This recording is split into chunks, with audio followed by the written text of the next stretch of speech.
A mysterious murder committed on the foggy streets of London. Two men walking into the darkness under the cold light of logic.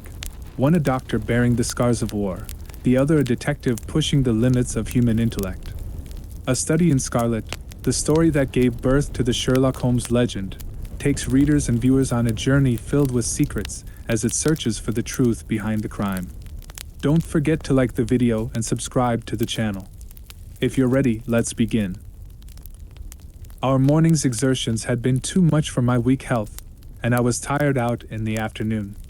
After Holmes' departure for the concert, I lay down upon the sofa and endeavored to get a couple of hours' sleep. It was a useless attempt. My mind had been too much excited by all that had occurred, and the strangest fancies and surmises crowded into it. Every time that I closed my eyes, I saw before me the distorted baboon-like countenance of the murdered man. So sinister was the impression which that face had produced upon me that I found it difficult to feel anything but gratitude for him who had removed its owner from the world. If ever human features bespoke vice of the most malignant type, they were certainly those of Enoch J. Drebber, of Cleveland. Still, I recognized that justice must be done, and that the depravity of the victim was no condonement in the eyes of the law.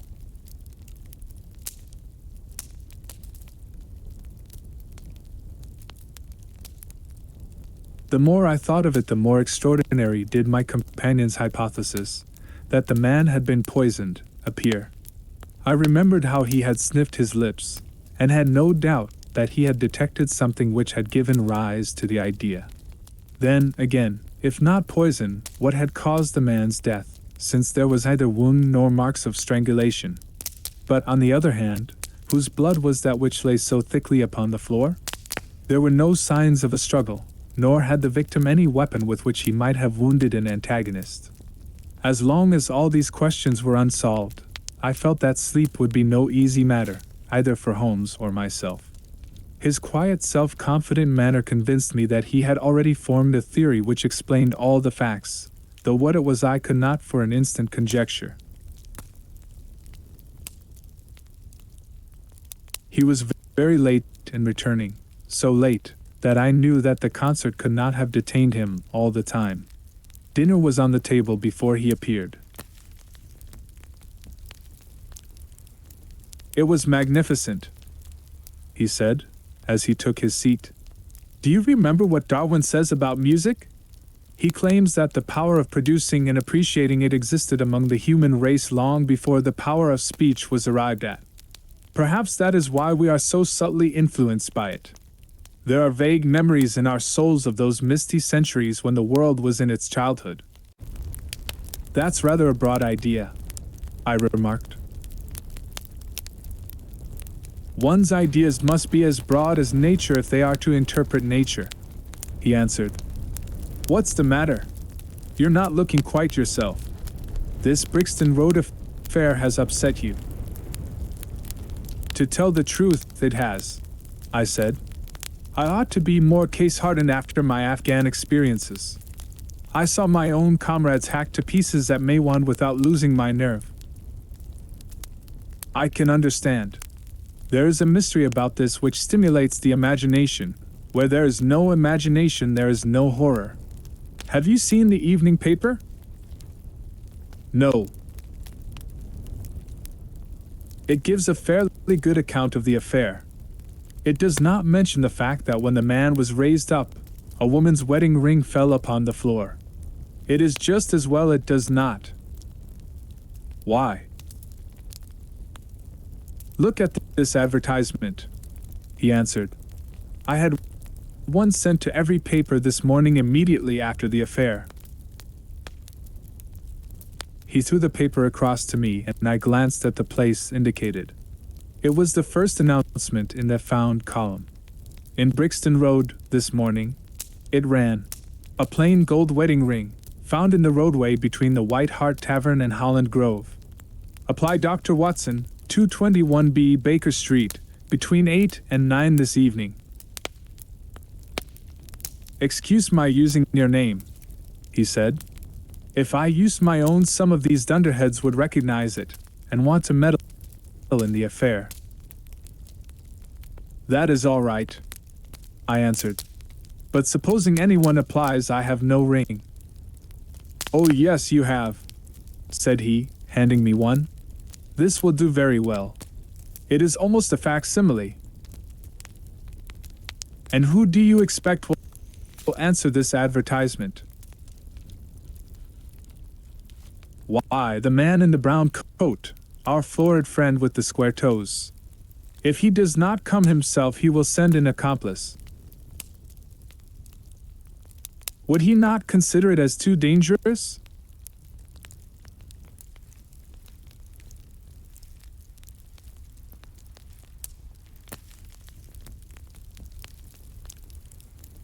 Not at all.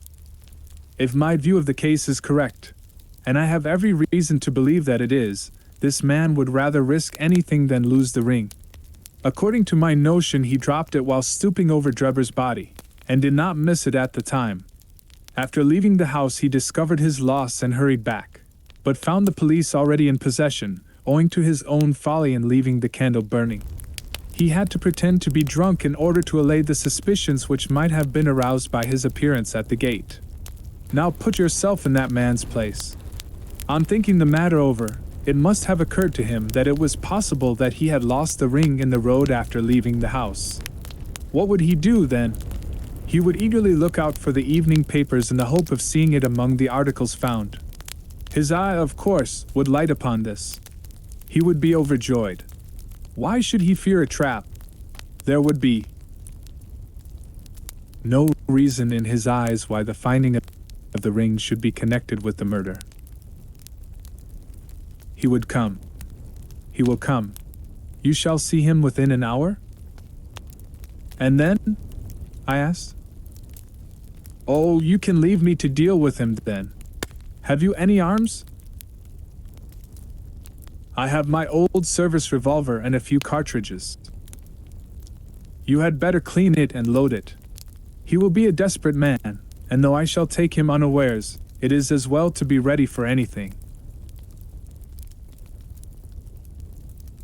I went to my bedroom and followed his advice. When I returned with the pistol, the table had been cleared, and Holmes was engaged in his favorite occupation of scraping upon his violin. The plot thickens, he said as I entered. I have just had an answer to my American telegram. My view of the case is the correct one. And that is? I asked eagerly. My fiddle would be the better for new strings, he remarked. Put your pistol in your pocket. When the fellow comes, speak to him in an ordinary way. Leave the rest to me. Don't frighten him by looking at him too hard. It is 8 o'clock now, I said, glancing at my watch.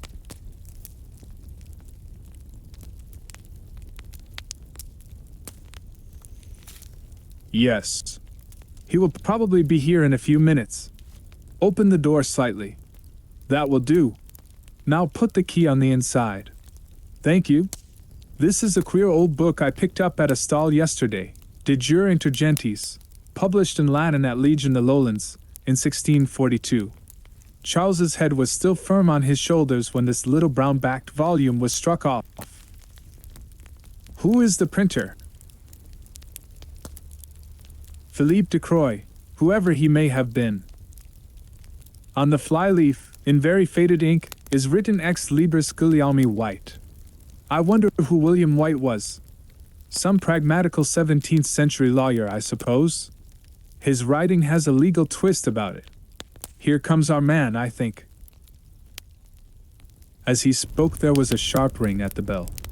Sherlock Holmes rose softly and moved his chair in the direction of the door. We heard the servant pass along the hall, and the sharp click of the latch as she opened it.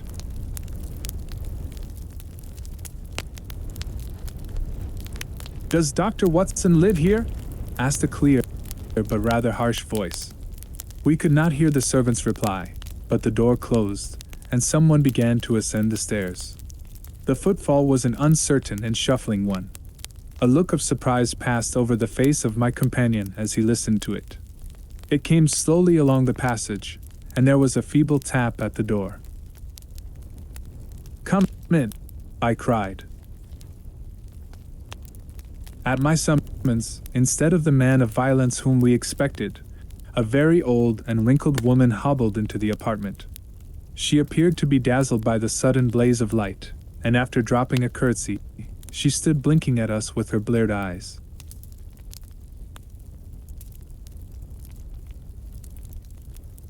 And fumbling in her pocket with nervous, shaky fingers. I glanced at my companion, and his face had assumed such a disconsolate expression that it was all I could do to keep my countenance.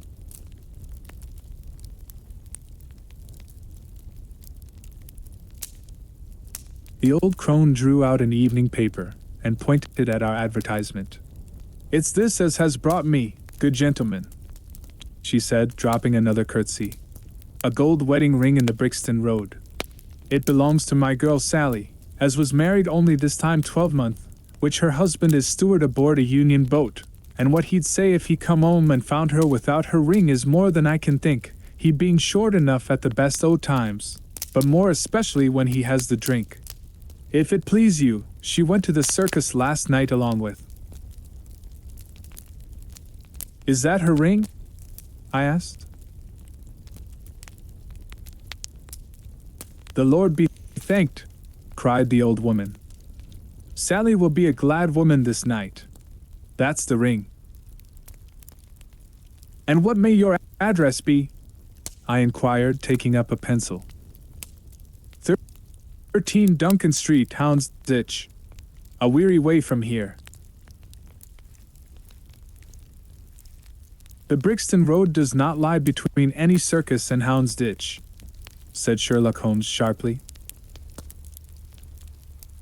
The old woman faced round and looked keenly at him from her little red-rimmed eyes. "The gentleman asked me for my address," she said. "Sally lives in lodgings at 3 Mayfield Place, Peckham." "And your name is?"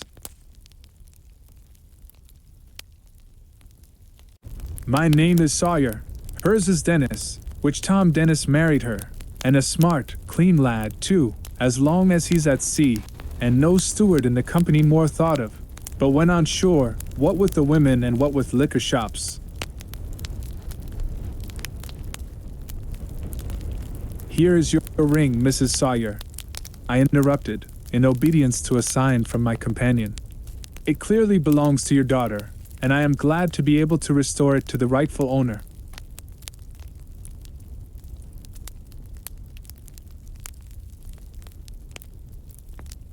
With many mumbled blessings and protestations of gratitude, the old crone packed it away in her pocket and shuffled off down the stairs. Sherlock Holmes sprang to his feet the moment that she was gone and rushed into his room. He returned in a few seconds enveloped in an ulster and a cravat. "I'll follow her," he said hurriedly. "She must be an accomplice, and will lead me to him. Wait up for me." The hall door had hardly slammed behind our visitor before Holmes had descended the stair. Looking through the window, I could see her walking feebly along the other side, while her pursuer dogged her some little distance behind. "Either his whole theory is incorrect," I thought to myself, "or else he will be led now to the heart of the mystery. There was no need for him to ask me to wait up for him, for I felt that sleep was impossible until I heard the result of his adventure.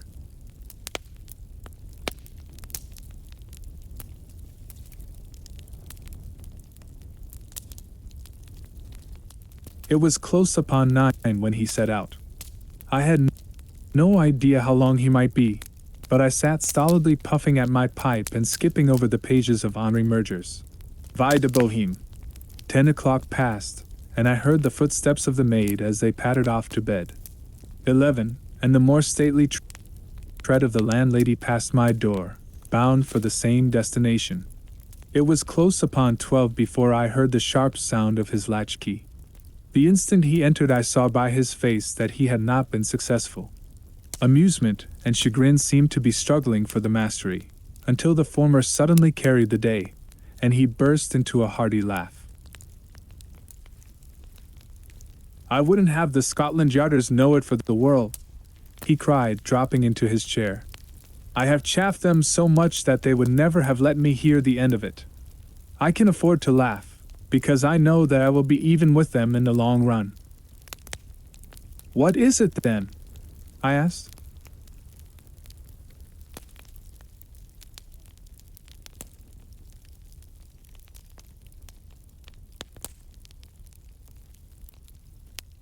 Oh, I don't mind telling a story against myself.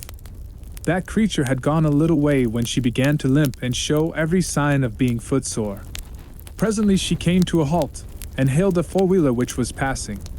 I managed to be close to her so as to hear the address, but I need not have been so anxious, for she sang it out loud enough to be heard at the other side of the street. Drive to 13 Duncan Street, Houndsditch, she cried. This begins to look genuine, I thought, and having seen her safely inside, I perched myself behind. That's an art which every detective should be an expert at. Well, away we rattled, and never drew rein until we reached the street in question. I hopped off before we came to the door, and strolled down the street in an easy, lounging way. I saw the cab pull up. The driver jumped down, and I saw him open the door and stand expectantly. Nothing came out though. When I reached him, he was groping about frantically in the empty cab, and giving vent to the finest assorted collection of oaths that ever I listened.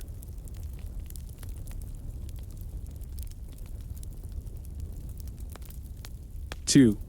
There was no sign or trace of his passenger, and I fear it will be some time before he gets his fare.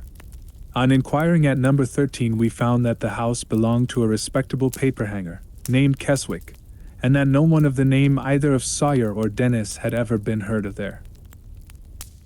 You don't mean to say, I cried in amazement, that tottering, feeble old woman was able to get out of the cab while it was in motion, without either you or the driver seeing her? Old woman be damned, said Sherlock Holmes sharply. We were the old women to be so taken in. It must have been a young man, and an active one, too, besides being an incomparable actor. The get-up was inimitable.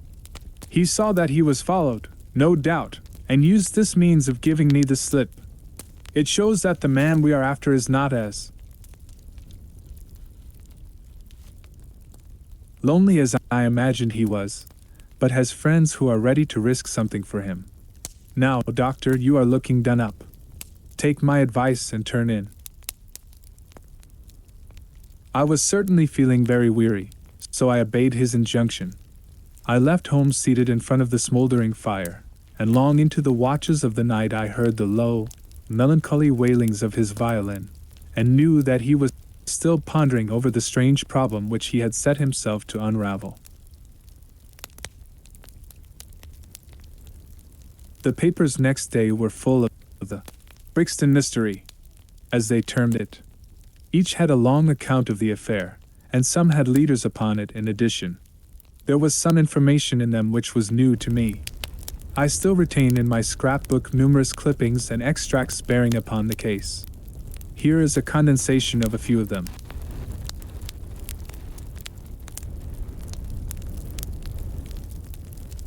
The Daily Telegraph remarked that in the history of crime there had seldom been a tragedy which presented stranger features. The German name of the victim, the absence of all other motive, and the sinister inscription on the wall, all pointed to its perpetration by political refugees and revolutionists. The socialists had many branches in America, and the deceased had, no doubt, infringed their unwritten laws and been tracked down by them.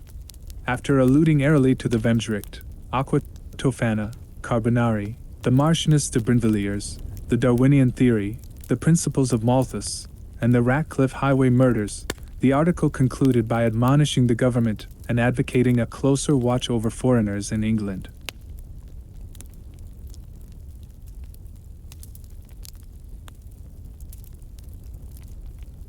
The Standard commented upon the fact that lawless outrages of the sort usually occurred under a liberal administration. They arose from the unsettling of the minds of the masses, and the consequent weakening of all authority. The deceased was an American gentleman who had been residing for some weeks in the metropolis. He had stayed at the boarding house of Madame Charpentier in Torquay Terrace, Camberwell. He was accompanied in his travels by his private secretary, Mr. Joseph Stangerson. The two bade adieu to their landlady upon Tuesday, the 4th INST, and departed to Euston Station with the avowed intention of catching the Liverpool express. They were afterwards seen together upon the platform. Nothing more is known of them until Mr. Drebber's body was, as recorded, discovered in an empty house in the Brixton Road, many miles from Euston. How he came there, or how he met his fate, are questions which are still involved in mystery. Nothing is known of the whereabouts of Stangerson.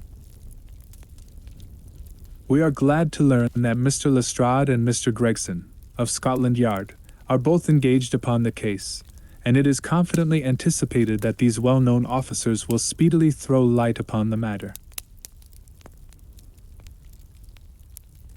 The Daily News observed that there was no doubt as to the crime being a political one. The despotism and hatred of liberalism which animated the continental governments had had the effect of driving to our shores a number of men who might have made excellent citizens were they not soured by the recollection of all that they had undergone. Among these men there was a stringent code of honor, any infringement of which was punished by death. Every effort should be made to find the secretary, Stangerson, and to ascertain some particulars of the habits of the deceased. A great step had been gained by the discovery of the address of the house at which he had boarded, a result which was entirely due to the acuteness and energy of Mr. Gregson of Scotland Yard. Sherlock Holmes and I read these notices over together at breakfast, and they appeared to afford him considerable amusement. "I told you that, whatever happened, Lestrade and Gregson would be sure to score. That depends on how it turns out." "Oh, bless you, it doesn't matter in the least. If the man is caught, it will be on account of their exertions. If he escapes, it will be in spite of their exertions. It's heads I win and tails you lose. Whatever they do, they will have followers. On sot trouver toujours un plus sot que elle admire." "What on earth is this?" I cried, for at this moment there came the pattering of many steps in the hall and on the stairs, accompanied by audible expressions of disgust upon the part of our landlady. "It's the Baker Street division of the detective police force," said my companion, gravely, and as he spoke there rushed into the room half a dozen of the dirtiest and most ragged street Arabs that ever I clapped eyes on. "Attention!" cried Holmes, in a sharp tone, and the 6 dirty little scoundrels stood in a line like so many disreputable statuettes. "In future you shall send up Wiggins alone to report, and the rest of you must wait in the street. Have you found it, Wiggins?" "No, sir, we hain't," said one of the youths.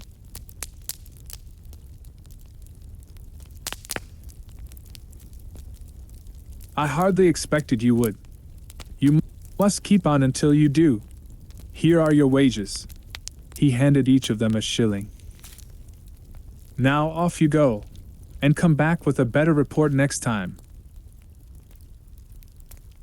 He waved his hand, and they scampered away downstairs like so many rats, and we heard their shrill voices next moment in the street. "There's more work to be got out of one of those little beggars than out of a dozen of the force," Holmes remarked. "The mere sight of an official-looking person seals men's lips. These youngsters, however, go everywhere and hear everything. They are as sharp as needles, too. All they want is organization." "Is it on this Brixton case that you are employing them?" I asked.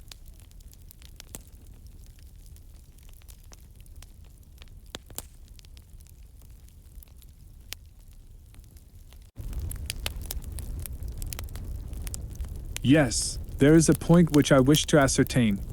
It is merely a matter of time. Hello? We are going to hear some news now with a vengeance. Here is Gregson coming down the road with beatitude written upon every feature of his face. Bound for us, I know. Yes, he is stopping. There he is! There was a violent peal at the bell, and in a few seconds the fair-haired detective came up the stairs, 3 steps at a time, and burst into our sitting room. My dear fellow, he cried, wringing Holmes' unresponsive hand. Congratulate me! I have made the whole thing as clear as day. A shade of anxiety seemed to me to cross my companion's expressive face. Do you mean that you are on the right track? He asked. The right track? Why, sir, we have the man under lock and key. And his name is? Arthur Charpentier, sub-lieutenant in Her Majesty's Navy, cried Gregson, pompously, rubbing his fat hands and inflating his chest. Sherlock Holmes gave a sigh of relief and relaxed into a smile.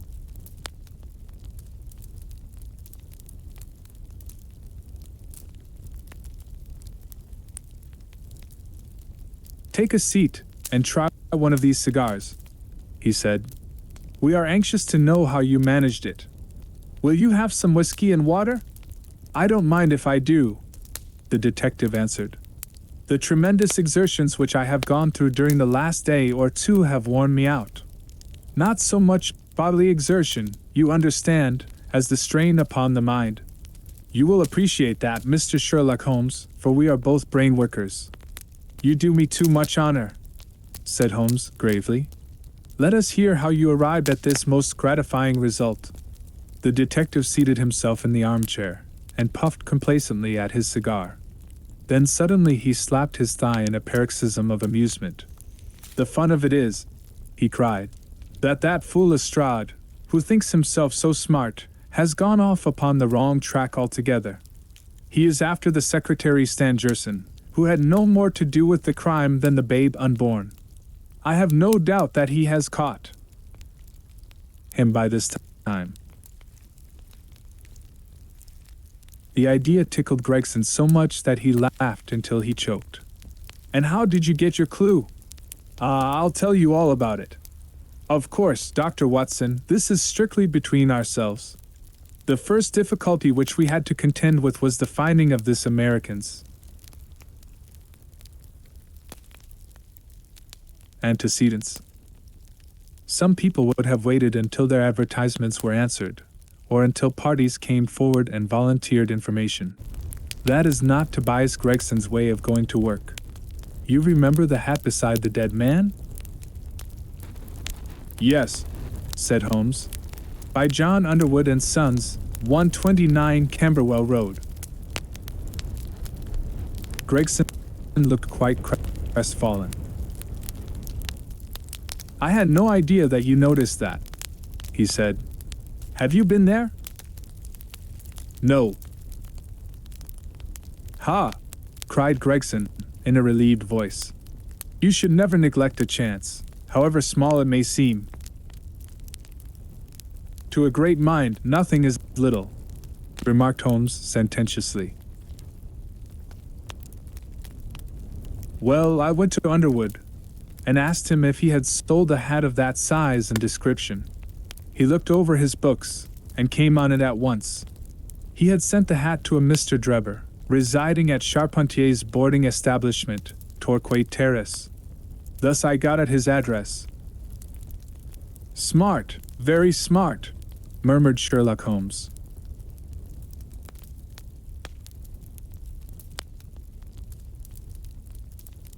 I next called upon Madame Charpentier, continued the detective. I found her very pale and distressed. Her daughter was in the room, too, an uncommonly fine girl she is, too. She was looking red about the eyes and her lips trembled as I spoke to her. That didn't escape my notice. I began to smell a rat. You know the feeling, Mr. Sherlock Holmes, when you come upon the right scent, a kind of thrill in your nerves. Have you heard of the mysterious death of your late boarder, Mr. Enoch J. Drebber of Cleveland? I asked. The mother nodded. She didn't seem able to get out a word. The daughter burst into tears. I felt more than ever that these people knew something of the matter. At what o'clock did Mr. Drebber leave your house for the train? I asked. At 8 o'clock, she said, gulping in her throat to keep down her agitation. His secretary, Mr. Stangerson, said that there were 2 trains, one at 9:15 and one at 11. He was to catch the first. And was that the last which you saw of him? A terrible change came over the woman's face as I asked the question. Her features turned perfectly livid. It was some seconds before she could get out the single word yes, and when it did come it was in a husky, unnatural tone. There was silence for a moment, and then the daughter spoke in a calm, clear voice. "No good can ever come of falsehood, Mother," she said. "Let us be frank with this gentleman. We did see Mr. Drebber again." "God forgive you," cried Madame Charpentier, throwing up her hands and sinking back in her chair. "You have murdered your brother." "Arthur would rather that we spoke the truth," the girl answered firmly. "You had best tell me all about it now," I said. "Half confidences are worse than none. Besides, you do not know how much we know of it."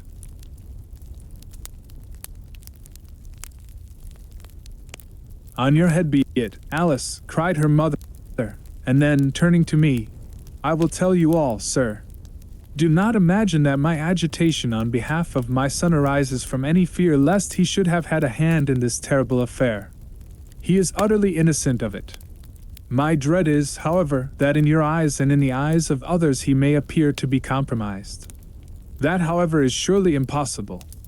His high character, his profession, his antecedents would all forbid it. Your best way is to make a clean breast of the facts," I answered. "Depend upon it, if your son is innocent he will be none the worse." "Perhaps, Alice, you had better leave us together," she said, and her daughter withdrew. "Now, sir," she continued, "I had no intention of telling you all this, but since my poor daughter has disclosed it I have no alternative. Having once decided to speak, I will tell you all without omitting any particular." "It is your wisest course," said I.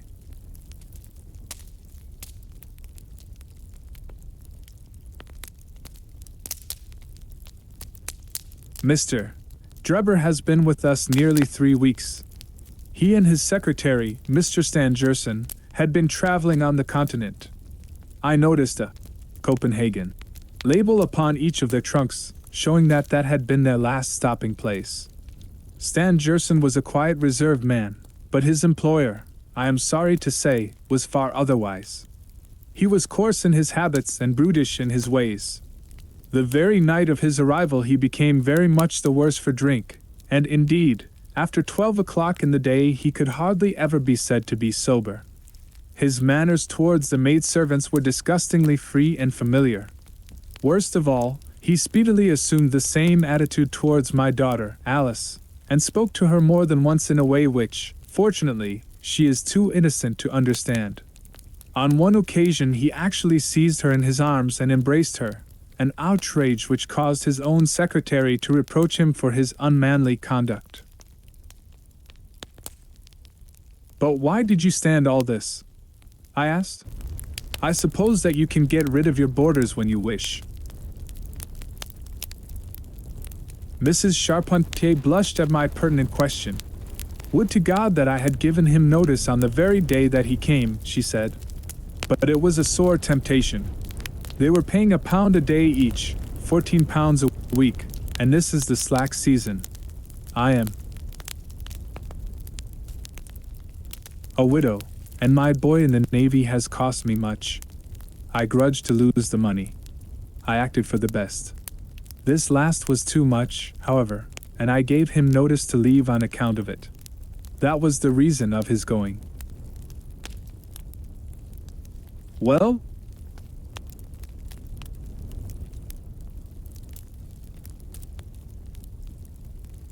My heart grew light when I saw him drive away. My son is on leave just now, but I did not tell him anything of all this, for his temper is violent, and he is passionately fond of his sister. When I closed the door behind them, a load seemed to be lifted from my mind. Alas, in less than an hour there was a ring at the bell, and I learned that Mr. Drebber had returned. He was much excited, and evidently the worse for drink. He forced his way into the room, where I was sitting with my daughter, and made some incoherent remark about having missed his train. He then turned to Alice, and before my very face, proposed to her that she should fly with him. "You are of age," he said, "and there is no law to stop you. I have money enough and to spare. Never mind the old girl here, but come along with me now straight away. You shall live like a princess." Poor Alice was so frightened that she shrunk away from him, but he caught her by the wrist and endeavored to draw her towards the door. I screamed, and at that moment my son,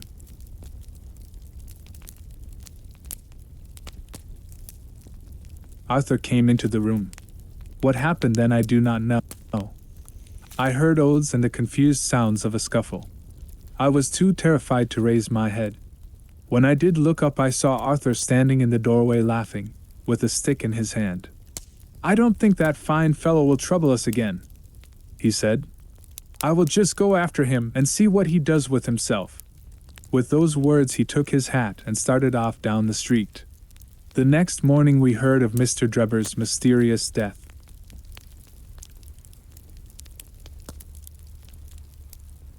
This statement came from Mrs. Charpentier's lips with many gasps and pauses.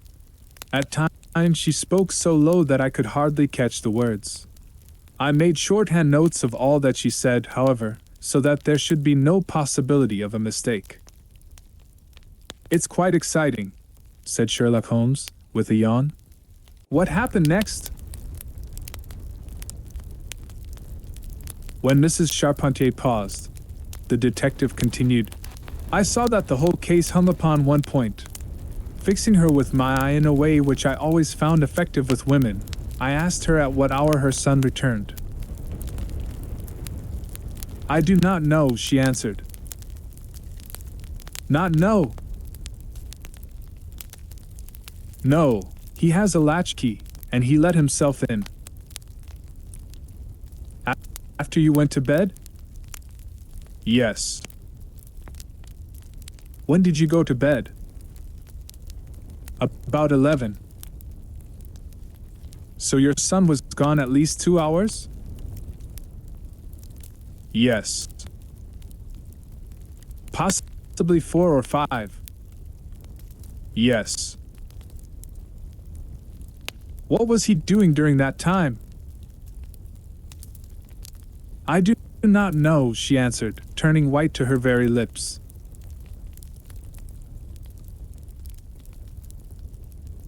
Of course, after that there was nothing more to be done. I found out where Lieutenant Charpentier was, took 2 officers with me, and arrested him. When I touched him on the shoulder and warned him to come quietly with us, he answered us as bold as brass. "I suppose you are arresting me for being concerned in the death of that scoundrel Drebber," he said. We had said nothing to him about it, so that his alluding to it had a most suspicious aspect. "Very," said Holmes. He still carried the heavy stick which the mother described him as having with him when he followed Drebber. It was a stout oak cudgel. "What is your theory, then?" "Well, my theory is that he followed Drebber as far as the Brixton Road. When there, a fresh altercation arose between them, in the course of which Drebber received a blow from the stick, in the pit of the stomach, perhaps, which killed him without leaving any mark. The night was so wet that no one was about, so Charpentier dragged the body of his victim into the empty house. As to the candle, and the blood, and the writing on the wall, and the ring, they may all be so many tricks to throw the police on to the wrong scent." "Well done," said Holmes in an encouraging voice. "Really, Gregson, you are getting along. We shall make something of you yet."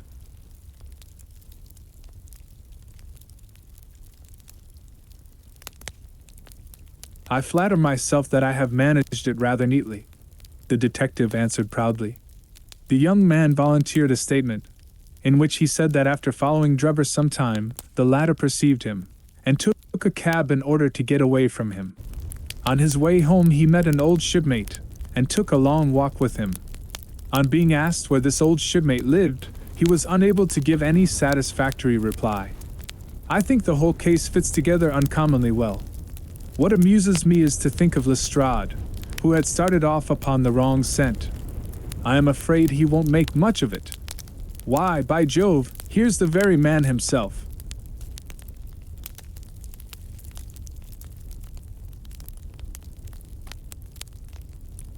It was indeed Lestrade, who had ascended the stairs while we were talking, and who now entered the room. The assurance and jauntiness which generally marked his demeanor and dress were, however, wanting. His face was disturbed and troubled, while his clothes were disarranged and untidy. He had evidently come with the intention of consulting with Sherlock Holmes, for on perceiving his colleague, he appeared to be embarrassed and put out. He stood in the center of the room, fumbling nervously with his hat and uncertain what to do. "This is a most extraordinary case," he said at last. "A most incomprehensible affair." "Ah, you find it so, Mr. Lestrade," cried Gregson, triumphantly. "I thought you would come to that conclusion. Have you managed to find the secretary, Mr. Joseph Stangerson?" "The secretary, Mr. Joseph Stangerson," said Lestrade gravely, "was murdered at Halliday's private hotel about 6 o'clock this morning." The intelligence with which Lestrade greeted us was so momentous and so unexpected that we were all three fairly dumbfounded. Gregson sprang out of his chair and upset the remainder of his whiskey and water. I stared in silence at Sherlock Holmes, whose lips were compressed and his brows drawn down over his eyes. "Stangerson too," he muttered. "The plot thickens." "It was quite thick enough before," grumbled Lestrade, taking a chair. "I seem to have dropped into a sort of council of war." Are you sure of this piece of intelligence?" stammered Gregson. "I have just come from his room," said Lestrade. "I was the first to discover what had occurred."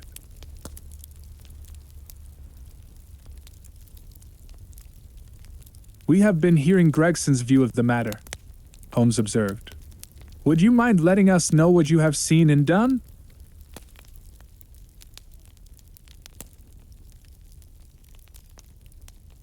"I have no objection," Lestrade answered, seating himself. "I freely confess that I was of the opinion that Stangerson was concerned in the death of Drebber. This fresh development has shown me that I was completely mistaken. Full of the one idea, I set myself to find out what had become of the secretary. They had been seen together at Euston Station about 8:30 on the evening of the 3rd. At 2 in the morning Drebber had been found in the Brixton Road. The question which confronted me was to find out how Stangerson had been employed between 8:30 and the time of the crime, and what had become of him afterwards. I telegraphed to Liverpool, giving a description of the man, and warning them to keep a watch upon the American boats. I then set to work calling upon all the hotels and lodging houses in the vicinity of Euston. You see, I argued that if Drebber and his companion had become separated, the natural course for the latter would be to put up somewhere in the vicinity for the night, and then to hang about the station again next morning. They would be likely to agree on some meeting place beforehand, remarked Holmes. So it proved. I spent the whole of yesterday evening in making inquiries entirely without avail. This morning I began very early, and at 8 o'clock I reached Halliday's private hotel, in Little George Street. On my inquiry as to whether a Mr. Stangerson was living there, they at once answered me in the affirmative. No doubt you are the gentleman whom he was expecting, they said. He has been waiting for a gentleman for 2 days. Where is he now? I asked. He is upstairs in bed. He wished to be called at 9. I will go up and see him at once, I said.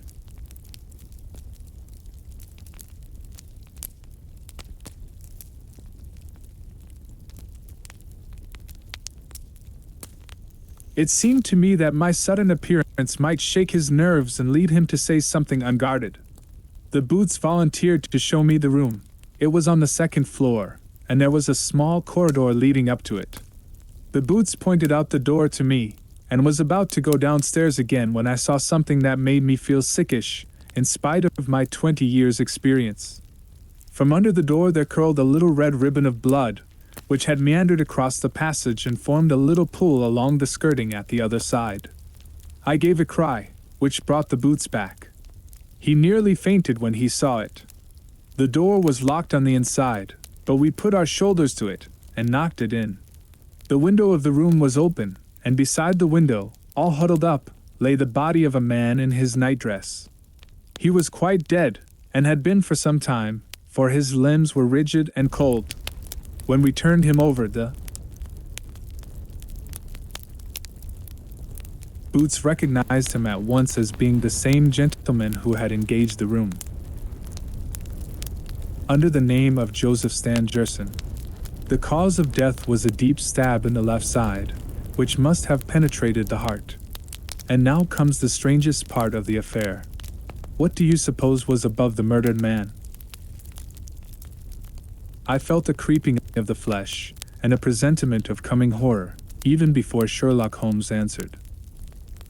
The word rake, written in letters of blood, he said. That was it, said Lestrade, in an awestruck voice, and we were all silent for a while. There was something so methodical and so incomprehensible about the deeds of this unknown assassin, that it imparted a fresh ghastliness to his crimes. My nerves, which were steady enough on the field of battle, tingled as I thought of it.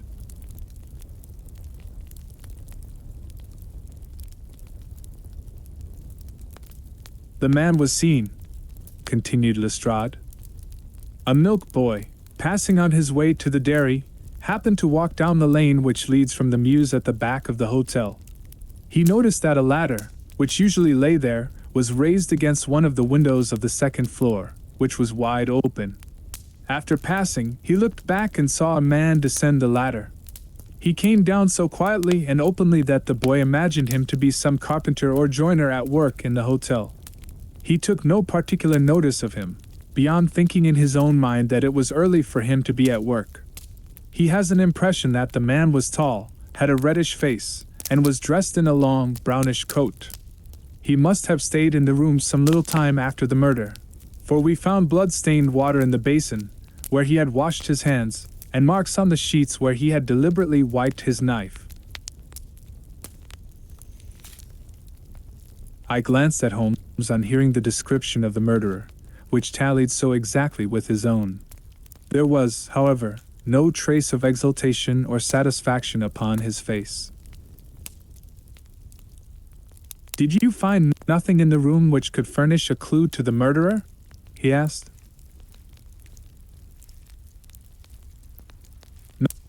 Nothing. Stangerson had Drebber's purse in his pocket, but it seems that this was usual, as he did all the paying. There was 80-odd pounds in it, but nothing had been taken. Whatever the motives of these extraordinary crimes, robbery is certainly not one of them. There were no papers or memoranda in the murdered man's pocket, except a single telegram, dated from Cleveland about a month ago, and containing the words J.H. is in Europe. There was no name appended to this message. And there was nothing else? Holmes asked. Nothing of any importance. The man's novel, with which he had read himself to sleep, was lying upon the bed, and his pipe was on a chair beside him. There was a glass of water on the table, and on the windowsill a small chip ointment box containing a couple of pills. Sherlock Holmes sprang from his chair with an exclamation of delight. "The last link," he cried, exultantly. "My case is complete." The two detectives stared at him in amazement.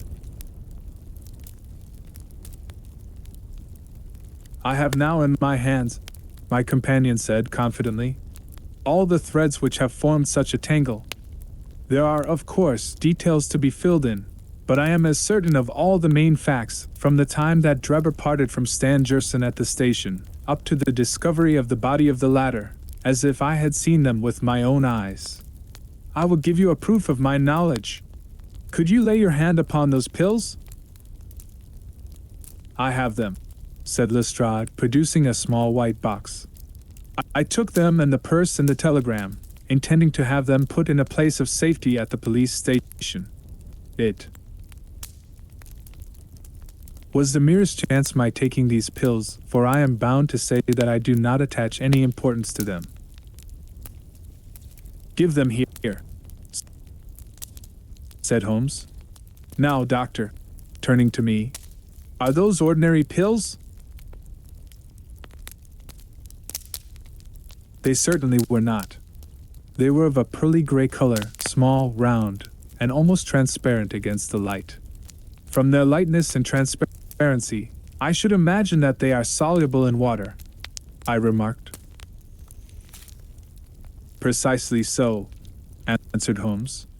"Now would you mind going down and fetching that poor little devil of a terrier which has been bad so long, and which the landlady wanted you to put out of its pain yesterday?"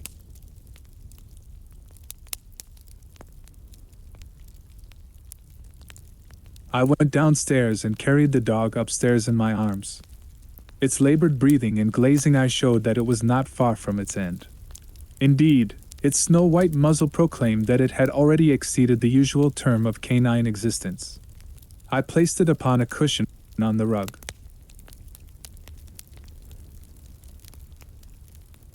"I will now cut one of these pills in two," said Holmes, and drawing his penknife he suited the action to the word. "One half we return into the box for future purposes. The other half I will place in this wine glass, in which is a teaspoonful of water. You perceive that our friend, the doctor, is right, and that it readily dissolves." "This may be very interesting," said Lestrade, in the injured tone of one who suspects that he is being laughed at. "I cannot see, however, what it has to do with the death of Mr. Joseph Stan Jerson." "Patience, my friend, patience. You will find in time that it has everything to do with it. I shall now add a little milk to make the mixture palatable, and on presenting it to the dog we find that he laps it up readily enough.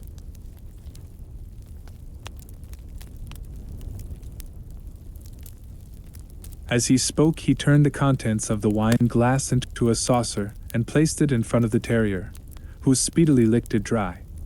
Sherlock Holmes' earnest demeanor had so far convinced us that we all sat in silence, watching the animal intently, and expecting some startling effect. None such appeared, however. The dog continued to lie stretched upon the cushion, breathing in a labored way, but apparently neither the better nor the worse for its draught.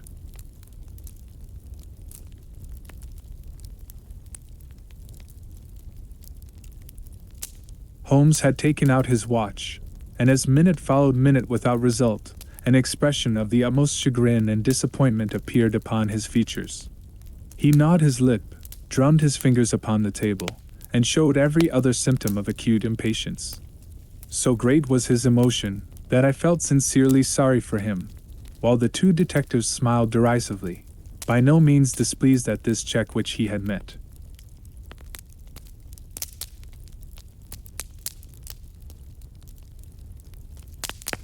"It can't be a coincidence," he cried, at last springing from his chair and pacing wildly up and down the room. "It is impossible that it should be a mere coincidence. The very pills which I suspected in the case of Drebber are actually found after the death of Stan Jerson. And yet they are inert. What can it mean? Surely my whole chain of reasoning cannot have been false. It is impossible. And yet this wretched dog is none the worse. Ah, I have it! I have it! With a perfect shriek of delight he rushed to the box, cut the other pill in two, dissolved it, added milk, and presented it to the terrier. The unfortunate creature's tongue seemed hardly to have been moistened in it before it gave a convulsive shiver in every limb, and lay as rigid and lifeless as if it had been struck by lightning.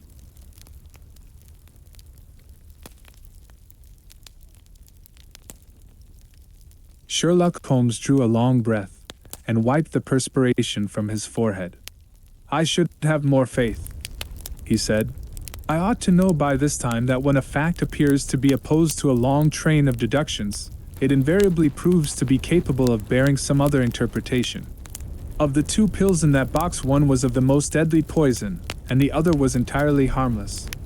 I ought to have known that before ever I saw the box at all." This last statement appeared to me to be so startling that I could hardly believe that he was in his sober senses. There was the dead dog, however, to prove that his conjecture had been correct.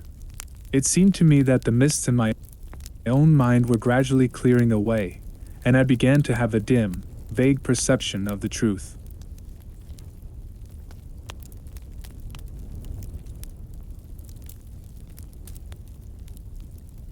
"All this seems strange to you," continued Holmes, "because you failed at the beginning of the inquiry to grasp the importance of the single real clue which was presented to you.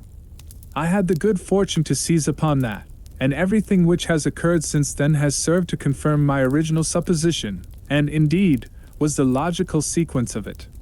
Hence things which have perplexed you and made the case more obscure, have served to enlighten me and to strengthen my conclusions.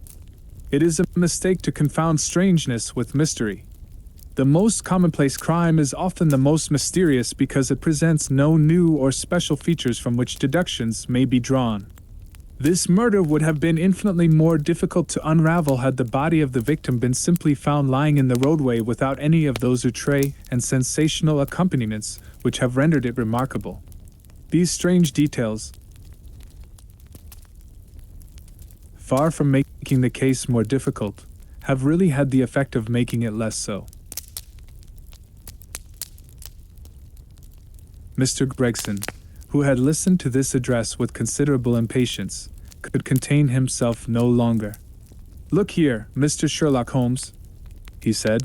"We are all ready to acknowledge that you are a smart man, and that you have your own methods of working. We want something more than mere theory and preaching now, though.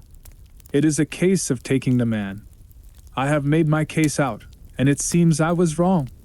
Young Charpentier could not have been engaged in this second affair. Lestrade went after his man, Stangerson, and it appears that he was wrong too. You have thrown out hints here, and hints there, and seem to know more than we do, but the time has come when we feel that we have a right to ask you straight how much you do know of the business. Can you name the man who did it?" "I cannot help feeling that Gregson is right, sir," remarked Lestrade. "We have both tried, and we have both failed. You have remarked more than once since I have been in the room that you had all the evidence which you require. Surely you will not withhold it any longer." "Any delay in arresting the assassin," I observed, "might give him time to perpetrate some fresh atrocity." Thus pressed by us all, Holmes showed signs of irresolution. He continued to walk up and down the room with his head sunk on his chest and his brows drawn down, as was his habit when lost in thought. "There will be no more murders," he said at last.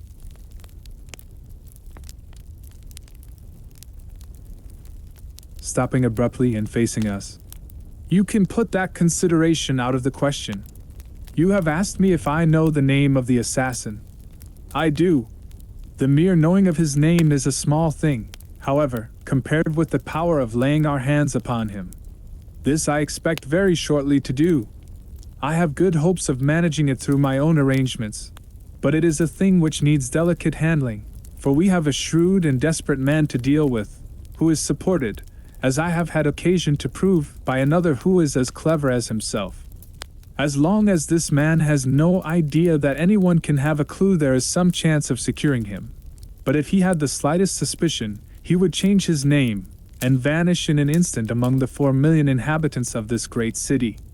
Without meaning to hurt either of your feelings, I am bound to say that I consider these men to be more than a match for the official force, and that is why I have not asked your assistance. If I fail, I shall, of course, incur all the blame due to this omission, but that I am prepared for. At present I am ready to promise that the instant that I can communicate with you without endangering my own combinations, I shall do so. Gregson and Lestrade seemed to be far from satisfied by this assurance, or by the depreciating allusion to the detective police. The former had flushed up to the roots of his flaxen hair, while the other's beady eyes glistened with curiosity and resentment. Neither of them had time to speak, however, before there was a tap at the door, and the spokesman of the street Arabs, young Wiggins, introduced his insignificant and unsavory person. "Please, sir," he said, touching his forelock, "I have the cab downstairs."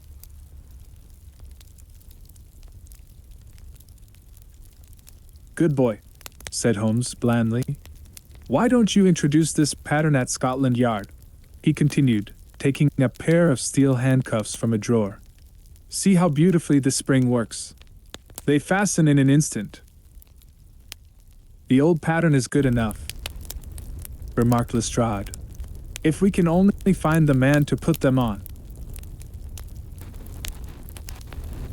Very good, said Holmes, smiling. "The cabman may as well help me with my boxes. Just ask him to step up, Wiggins."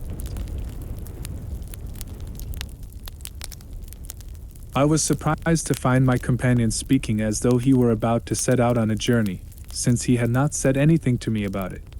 There was a small portmanteau in the room, and this he pulled out and began to strap. He was busily engaged at it when the cabman entered the room. "Just give me a help with this buckle, cabman," he said, kneeling over his task and never turning his head. The fellow came forward with a somewhat sullen, defiant air, and put down his hands to assist. At that instant there was a sharp click, the jangling of metal, and Sherlock Holmes sprang to his feet again. "Gentlemen," he cried, with flashing eyes, "let me introduce you to Mr. Jefferson Hope, the murderer of Enoch Drebber and of Joseph Stangerson."